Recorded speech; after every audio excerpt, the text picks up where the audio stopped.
शांति। आपने पिछली वीडियो में परमात्मा के कर्तव्य और उसके बाद ब्रह्मा का अर्थ सुना। आज आपको बताएंगे विष्णु जी का आवरण इस प्रकार का क्यों दिखाया हुआ है। ब्रह्मा का चित्र एकदम बिल्कुल भिन्न, श्वेत वस्त्रधारी, दाढ़ी मूंछ वाला, और विष्णु जी का चित्र चार भुजाओं में चार अलंकार लिए हुए खड़े या फिर क्षीर सागर में लेटे हुए भी दिखाते हैं। इनके भी आवरण का बहुत गहरा रहस्य है। परमात्मा शिव इनके द्वारा सारी सृष्टि की पालना करवाते हैं। जब ब्रह्मा के द्वारा ज्ञान देकर एक नई सृष्टि की स्थापना हो जाती है तो उसको पालना करने के निमित्त बनते हैं विष्णु जी। विष्णु का अर्थ ही है जिनके अंदर कोई भी विष नहीं हो, कोई भी विषय विकार ना हो। इनके चार हाथों में चार अलंकार जो दिखाए, सबसे पहले हाथ में स्वदर्शन चक्र, उसको हम सभी सुदर्शन चक्र कहते हैं, परंतु वास्तविक रूप में शब्द होता है स्वदर्शन चक्र। जिस आत्मा ने, सबसे पहली बात, ये भी शरीर नहीं, एक आत्मा है, ये देव आत्मा है। तो जिस आत्मा ने स्वयं का दर्शन किया हुआ हो, स्वयं माना आत्मा, और आत्मा का दर्शन क्या है? आत्मा पहले बताया था आपको 7 गुणों से भरपूर है। जिसके अंदर स्वयं का दर्शन हो, 7 गुणों से भरपूर हो, जो राक्षस असुरों का यानी बुराइयों का गला काट देती हूँ, अपनी बुराइयों का भी और दूसरों के अवगुणों का भी नाश कर देते हूँ, इस प्रकार का रूप इनका दिखाया। तो एक हाथ में दिखाते हैं स्वदर्शन चक्र, यानी सदा जो स्वयं का दर्शन करते और दूसरों को भी यह दर्शन करवाते हैं। दूसरे हाथ में दिखाया गदा, और कहा जाता है कि गदा के वार से वे बड़े बड़े असुरों को भी मार देते थे। तो गदा कोई ऐसे नहीं है कि विष्णु जी ने हाथ में पकड़ी हुई है। गदा का अर्थ है पावरफुल वार। जब पहले प्राचीन समय में राजाएं किसी युद्ध में जीतते थे तो उनको गदा सौगात में दी जाती थी, यानी विजय का प्रतीक।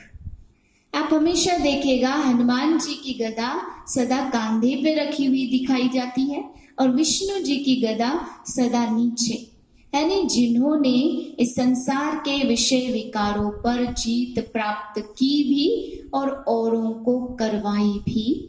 ज्ञान गदा माना ज्ञान के पावरफुल पॉइंट लेकर के, ज्ञान की ताकतवर बातों से अज्ञान की बातों पर वार करके उन पर विजय प्राप्त कर ली हो, करने के बाद का ये स्वरूप है। तीसरे हाथ में दिखाया कमल का पुष्प। कमल पुष्प अर्थात हम जैसे कीचड़ में कमल को खिलते हुए देखते हैं, इसी प्रकार से विष्णु जी भी गृहस्थी थे, श्री लक्ष्मी और श्री नारायण, फिर भी आज संसार में उनकी बड़े बड़े मंदिर बना करके पूजा की जाती है। इसी प्रकार आज के गृहस्थ को सभी कहते हैं कि कीचड़ है, इसमें हम श्रेष्ठ कैसे बने। तो विष्णु जी के कमल पुष्प हाथ में रखने की निशानी इसलिए दिखाई है कि कीचड़ में रहते हुए भी, कीचड़ वाली दुनिया को देखते हुए भी कमल पुष्प के समान खिले रहना और दूसरों को भी यही शिक्षा देना। चौथे हाथ में दिखाया शंख। शंख जब मंदिरों में बजाते हैं तो वह मान्यता प्राप्त होता है, और शंख बजाते समय सभी कहते हैं कि तीनों लोगों तक इसकी आवाज जाती है। अब देखा जाए तो वह शंख की आवाज तो थोड़ी दूर तक जाती है, परंतु शंख अर्थात ज्ञान शंख ध्वनि। हर शुभ कार्य करने से पहले शंख बजाया जाता, इसका अर्थ भी है हमारा मुख भी शंख के समान है, और मुख से जो सदा शुभ और पवित्र वचन निकालता हो, दूसरों को भी तीनों लोगों का ज्ञान दे देता हो, वही शंख ध्वनि करने वाले विष्णु हैं। कि चारों अलंकार अपने अपने अर्थ लिए हुए हैं।